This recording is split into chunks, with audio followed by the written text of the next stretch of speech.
Hello and welcome to my shop. Today we're going to build something together. I will take you with me on a commission piece, actually 3 of them. We're going to make 3 bookcases. The customer wanted 3 identical bookcases from 70 to 80 inches tall, 35 to 40 inches wide, and from 11 to 13 inches deep. After spending time on my computer, I came up with this design. So it is 80 inches tall by 40 inches wide by 12 inches deep. He didn't care if it was solid wood or plywood, so I chose to go with plywood and poplar. 3/4 inch C2 white birch plywood for the case, 1/4 inch C2 white birch plywood for the back, and 4/4 poplar for the face frame. Now that you know the basics, let's look at the construction in detail. I start by cutting the back panel to size with a track saw. I'm using a track saw because I have one and it speeds up the process, but you can achieve the same result using a circ saw and an edge guide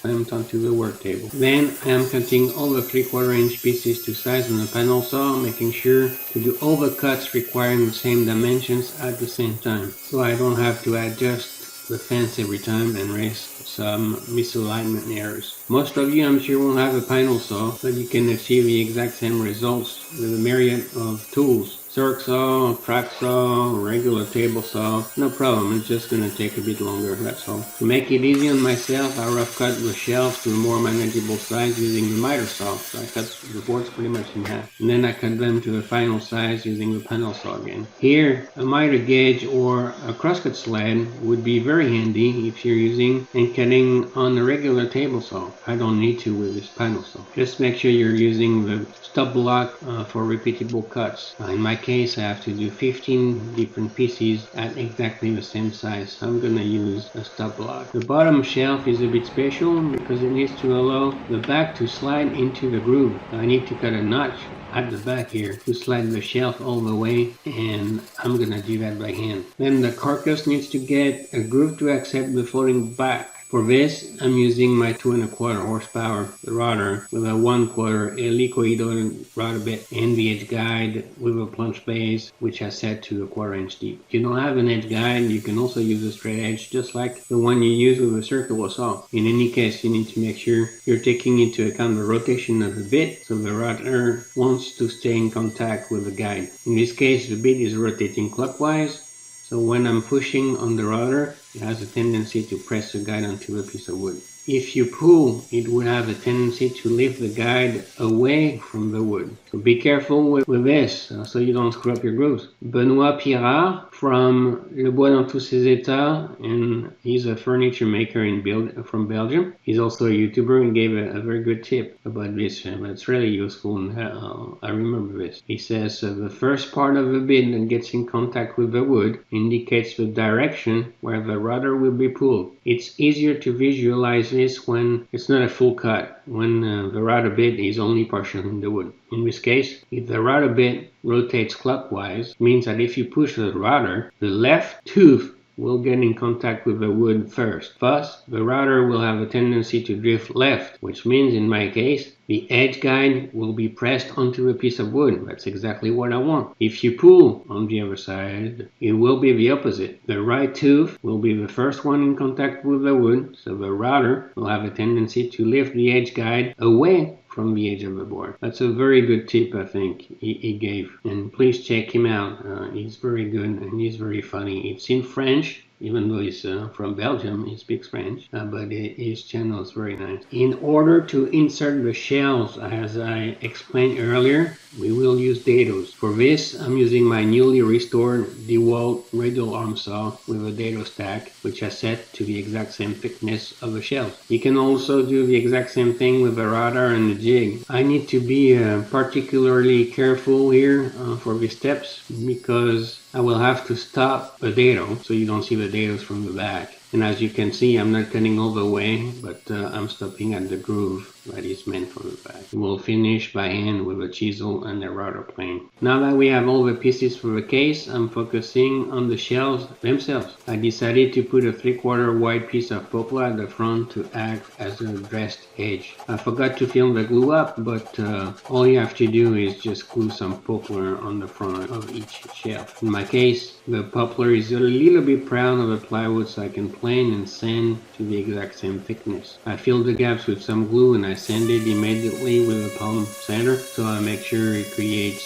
a patty to fill up the gaps. Then I put the shelves that go together in the same bookcase and sand in the fronts all at the same time so they look all the same. Oh, and I forgot to tell you something. When I glued the poplar to the shelves, I used brad nails to make sure the front pieces were not moving. And I need to fill all the pinholes with putty so they don't show through the paint. And I eased all the corners by hand using 120 grit sandpaper, and I sanded all the parts up to 220 to have them ready for paint. After doing a dry fit for all the 3 bookcases, which I'm not showing here, it's no time for the glue up. On my assembly table, which is barely big enough, I put 48-inch pipe clamps covered with blue tape because my clamps are very nasty, and they'll be used to clamp all the shelves tight from the bottom. As you can see, all the pieces have been taped and painted prior to final assembly to make it easier. I'm not sure it's actually worth doing though, because it took forever. The painting is something I really don't like. We first start putting together the very bottom shelf in the bottom dado with the sides, and I am using homemade squares to hold everything together and F-type clamps to make sure the corners are square. To avoid the sides to spread out on me when I will insert the back panel, I'm securing the top with another 48 clamp, and this time it's going to be a parallel face geo clamp. Then I add 2 pieces of a quarter plywood to help me support the back so it's easier to fall into the groove on the sides. Once the back is started on the groove, then I can just push the back all the way to the bottom. We can then enclose the back with the top, which also has a groove. And this one will be held in place using another or 2 other parallel gel clamps, one at the top, one at the bottom. All we need to do now is to put some glue in the dados and slide each shelf into place. One tip here, it's not good to put the glue all the way to the bottom of the dado. The glue will be pushed by the shelf as it goes down. If you put too much, it will make a big mess. So as we say, less is more. As the dados are very tight fit, I need some persuasion here, and I'm using a mallet to sink the shelves into place. And I need to make sure they are flush with the front of the case. At this point, we have a fully built case. The only thing we didn't do is to put the extra 2 pieces at the bottom to help maintaining the case square. We'll do that later. Now we can start focusing on the face frame.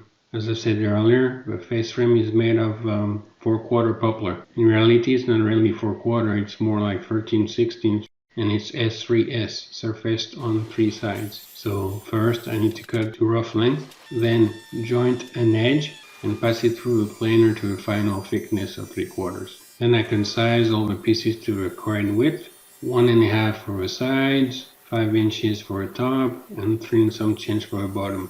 I don't cut all the pieces to a final length right now, as I will fit all of them directly on the bookcase. Once the sides are fitted, then I'll put a double groove on it like I show here. This double groove is made on the router table with a 1/4 inch bull nose bit, and it's set to 1/8 of an inch deep. And to tell you the truth, I'm scared of this router table because I had a serious kickback in the past, and I have a scar on my right pinky that reminds me every day that this machine is scary. But in this case, it's not too bad. It's not a through cut, but still I'm extra careful, even more when I need to do a plunge cut at the beginning to start the groove and do a stop cut at the end. And on top of that, I need to make sure they all look alike.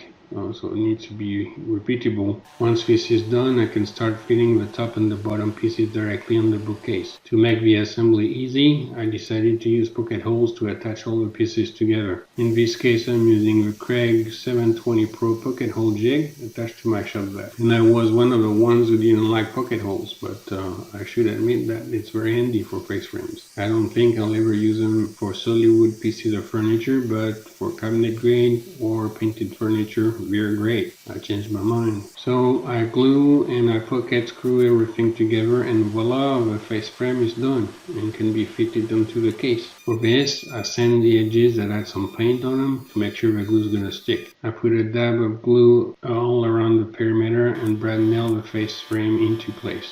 with a nail gun. Find it a lot easier than putting tons of clamps I don't even have all around the perimeter. Once this is done, the frame or the face frame is complete. We can now start working on the molding for the top and the bottom. This part is relatively easy. I scrap the pieces with the right clamps directly on the face frame, and I cut them to size on the miter saw. To support the crown molding, all I do is trace the contour on a sheet of paper, and I trace two pieces, one for the top that will support it, and is 3/4 inch thick, and then a small triangular filler block. Then I cut all the pieces to size and assemble with glue and nails. Same thing. To smooth all the faces, I then go to the belt sander to make everything even. The belt sander is very handy, but I'm sure most of you don't have one, but you can achieve the same exact results using a hand plane or a palm sander. All I need to do next is glue and nail the molding in place for the bottom and for the top, and the bookcase is done. Well, not really.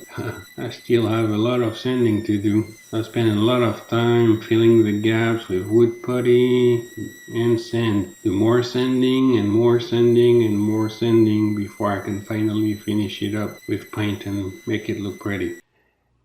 Here we are now. We're all done with 3 of them. I never remember if you do that or if you do that. In Europe you do this, well, at least in France. And then here you do that. I always get confused. Anyway, so we're done. And that wasn't easy. We had tons of issues with those bad boys.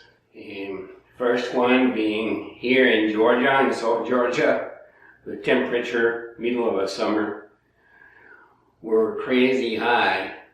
It was 90+ degrees in the shop, closer to 100, and as you can imagine, no AC, so that didn't go too good. I mean, I had to change my clothes 2 or 3 times when I was working on these things.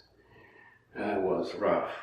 Then we started to paint, and the paint was actually drying too quickly, so I had to make a requisition from one room in my house so we can fit these and be able to paint in the AC. And that particular room, which I don't use often, you know what, didn't have AC. So I had to buy a window unit AC so we can cool down the room so we can paint. That was crazy. And it's not over with paint. So let me tell you, this is the first and last build I do with paint. I'd rather work with hardwood, with solid wood, and not paint. Stain or oil finish, wax finish, yes, all day long. Compared to those guys with paint, I'll never paint any single piece of furniture ever again, period. And I can't do that. It's too hard. And I hate painting, as you can tell. I don't like it. It looks good though. I mean, I hope that the customer will be happy. We had to delay because of the next issue about paint.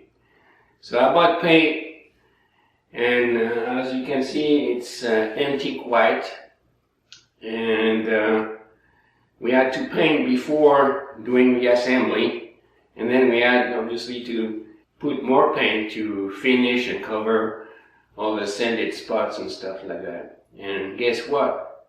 The paint was supposed to be the exact same recipe, and it wasn't the same color. The first one turned out to be more yellowish. Came from the same store, was supposed to be the same recipe, wasn't the same result. It was more yellow. It didn't look good. So went back to the store, got another can of paint, which was supposed to be the exact same recipe, exact same formula. And guess what? Wasn't the same paint. This one was pink. So I went back to the store again. The only difference was the machine that mixed the paint together. We had 2. That was done on the other one. Exact same formula, exact same store, exact same base paint, different machine to put the mix, to do the mix of paint. And that wasn't the same result. So the third time, exact same store, exact same base paint, exact same formula or recipe, exact same shaking machine to mix and another one to shake, and it was the same one 3 times. I couldn't believe it.